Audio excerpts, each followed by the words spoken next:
After an amazing first event that saw the Surging Storms capture gold into a great start to their championship defense, we head to the second event of the Pesky Marble Championship Season 7, the Halfpipe. This event was in the qualifiers, but this time each team will get 2 runs to better their total, and this will be an all-out brawl in the Halfpipe to see who can last the longest. In the first heat, we have the Rocky Rollers and the Misty Melons now. Rocky Rollers are third place team last season, and they do not have a good start here. 3 of them are already to the bottom, and that is not going to translate well to their score. Misty Melons looked like they had a good run there. They had 3 to the back. Pretty well running. And it is 1834 to 1572. Rocky Rollers having a terrible time in that first heat. Can they recover in the second? As we head to heat 2, the Misty Melons and the Rocky Rollers again. And they're off. Big bump there as one Rocky Roller shoots down to the bottom. I think that one doesn't count. And look at this, a Rocky Roller still hanging on. Past 9 seconds, and that's going to be an incredible time for the Rocky Rollers. That is just what they needed after a terrible start. What is their score going to show? As their first one just rocketed to the bottom, that one does not count as it's only the back 3. See that one so far behind everybody else.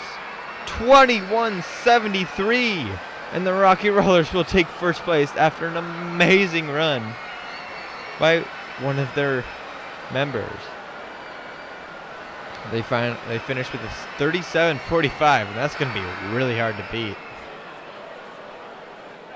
That's going to be a tough score to beat, as the Rocky Rollers sent an amazing benchmark. So we're on to heat 2 with the Battlebees and the H2 Orbs. What can these 2 teams do? Battlebees, their first ever qualification. They start out with a pretty spread out field here, and they will take the win, it looks like, over the H2 Orbs. H2 Orbs desperately want a better finish than last season. They finished 16th overall, and they want to prove that that was a fluke season. As the Battlebees take over first place with that run, over 19 seconds, and they take provisional first. But can they beat that score that the Rocky Rollers set? H2 Orbs and Battlebees switch lanes, and they're off again. Another bump there, and it's 2-4-2 right now, and the Battlebees will have the back 2 and probably will take the better score. All 4 of the H2 Orbs convene in the middle, and that may help their time. No, they move to 4th. As the Battlebees cannot make a good second total, and they take 3rd for now. And let's just see how it'll stack up the other runs. Now we have the Shadowrunners and the hosts, the Winter Warriors, in this heat, and they're off. One Winter Warrior will come down the course first. The Winter Warriors will have the back 2 marbles. Will that be enough to give them the heat win? See here, good contact in there. The Shadowrunners had a decent run as well, but the Winter Warriors will take it barely. 1786 to 1727. They take provisional 3rd after the first heat. Now we had second run, and they're off. And all 4 of the Winter Warriors are going to come down the course first, and that is not good for the hosts. Shadowrunners will have all 4 of their marbles finished behind the Winter Warriors. But just a disastrous entry for the Winter Warriors. This is not going to help them at all. 1439. A horrendous total from the Winter Warriors. And the crowd's gone silent after that. The Shadowrunners did have a good run. They'll put them in 3rd, I believe. Very two-sided heat there. So we head to the next one. The Green Dragons and the Mocha Missiles in heat 4 of 8. And they are off. bad bump there for the Mocha Missiles. Have 3 to the bottom already.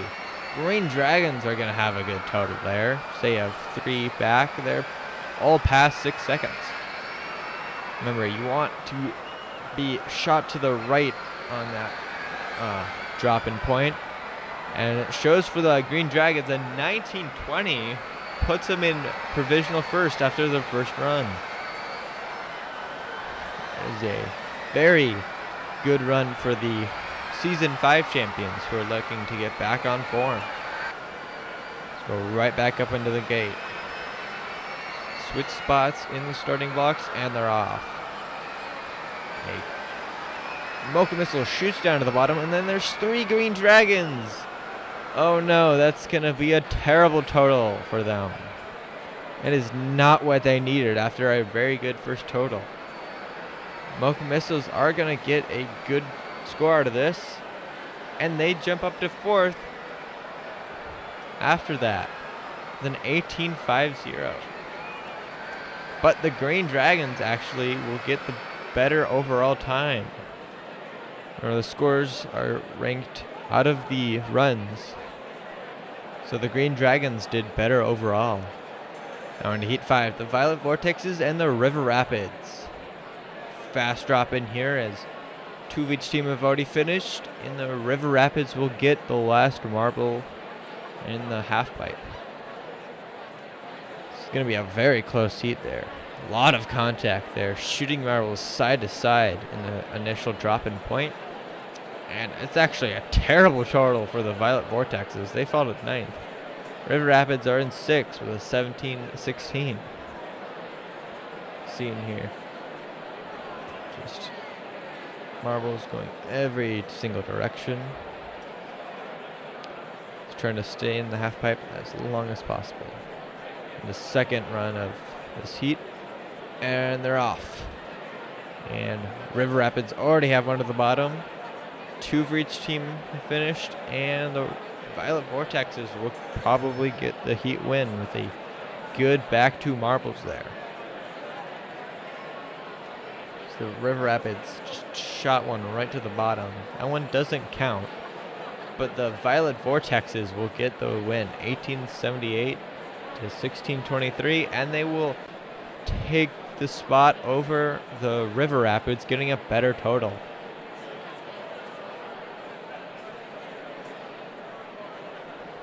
Now on to Heat 6, the Infernos and the Eclipses, 2 teams that are looking to improve from last season's results, and the Eclipses already have 2 to the bottom.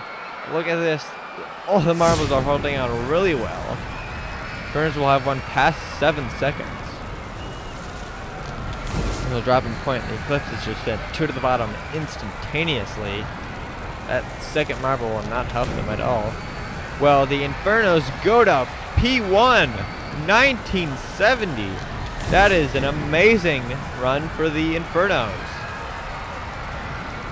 They just kept marbles to the back, and it paid off tremendously for them.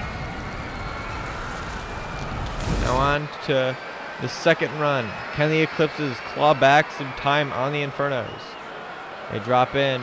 The Eclipses again have 2 quickly to the bottom. Infernos have another good run. But is it going to beat the Rocky Rollers' time? We shall see. They all having a lot of contact there. And the Infernos move up to first place with an 1892. They take over the lead in the event. 38-62 is good enough for first. And their fans are going nuts. They have never won a gold in the PMC, and they're looking to do that here. As we head to Heat 7, the Lemonheads and the defending champions, Surging Storms. Everybody's getting down to the bottom very quickly here, and nobody's going to make it past 6 seconds. This is a terrible run for both teams. It's not going to help them at all. 11th and 12th. Wow. Not what they were expecting to do. They'll just didn't have a slalom going and went straight down the halfpipe. And their fans are just shocked. Can they do anything to improve on that totals? They get another shot here. They need a Rocky Royal stellar run if they are going to do well in this event. But it's not looking good here as they're all getting down to the bottom again really quickly. Just not the events for either of these two teams. Their slalom is just so oriented down to the bottom, and it does not translate into success. 12th and 13th. Surging Storms will get the win, but it's not much to celebrate. So only have one run left. Can any of the last two teams topple the Infernos? Or the Infernos win their first ever gold in the PMC? Team Oasis and the Fruity Flyers, the final runs of this event, and they're off. Fruity Flyers shoot one down to the bottom quickly. And Team Oasis will have two good finishers, along with one of the Fruity Flyers. See here. More contact actually translates to a better run, because if you can slow yourself down, you will make a better time. As the Team Oasis does that with a 9:02, they move into fourth provisionally. But can they get a consistent run to move up onto the podium? One more heat. Can the Team Oasis deny the Infernos gold and take their first ever gold? And they're off. Team Oasis has three, dropping down to the bottom already, and the Fruity Flyers will have a really good run. Team Oasis choked when they needed to have a good run, and I do not think they're going to have a good total here. Fruity Flyers definitely improved, and they move up to 7th, while Team Oasis will fall all the way to 10th. What a collapse for Team Oasis, who were looking on the edge of a podium, instead finish in the bottom half. That is disaster for the bronze medalist in the first event. But that will mean that the Infernos will win their first ever gold in the Pesky Marble Championship. Congratulations to them. They win by almost over 1 second over the Rocky Rollers and the Misty Melons. A huge congratulations to the Infernos for winning gold in the halfpipe. Rocky Rollers get it silver and the Misty Melons get the bronze. An amazing second event in this championship. The Infernos fans are going crazy, and they jump all the way up 6 spots to the lead. 34 to 31 over the Rocky Rollers as the Surging Storms drop 4. Thank you so much for watching this event. You'll see the next event will be rock climbing. Stay tuned for that event. Thank you for watching.